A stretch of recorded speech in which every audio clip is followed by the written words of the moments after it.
Trying to get him to. Yeah. So, Mr. Speaker, I'm hearing two things from the other side. One is that they're fine with ignoring the debt if it's on things that they like. And then two, I'm hearing that they're fine with defaulting on the debt, therefore throwing our economy into ruin. I mean, talk about irresponsibility. I reserve my time. Gentleman reserves. The gentlewoman from Minnesota is recognized.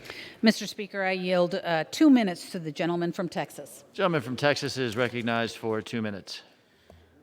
Thank you, Mr. Speaker. I would just want to thank the distinguished majority leader for sharing with us that he had voted 49 times to raise the debt ceiling. Because when he came into this body, the debt was about $1 trillion. Today, it's $28.5 trillion. So thank you, I guess, on behalf of the people of America who are staring at $28.5 trillion of debt. Here's the thing. My colleagues on the other side of the aisle are asking us to support a $500 billion increase in the debt. $500 billion. Now, the American people can't even keep up with what those numbers even mean. But they do know that those dollars are being used to fund government tyranny over their lives.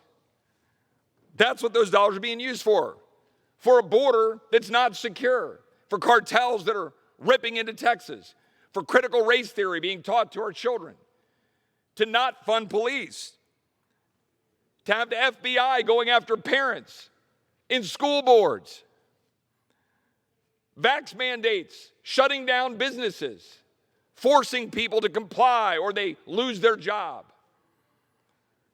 energy poverty, preventing people from actually getting the energy to heat their homes, drive their cars, and go to work. That is what my colleagues on the other side of the aisle want us to borrow $500 billion to keep funding. So please forgive me if I vote no to rack up more debt for my kids and grandkids, to fund the tyranny over the minds and the hearts of the American people that my colleagues on the other side of the aisle wish to continue to fund. And no, I haven't voted for a debt ceiling increase before.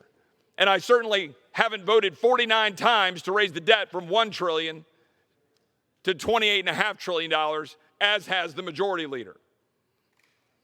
I yield back. Gentleman yields. The gentlewoman reserves. The gentleman from Massachusetts is recognized. Mr. Speaker, I'm going to save my breath and I reserve my time. Gentleman reserves. Gentlewoman from Minnesota is recognized.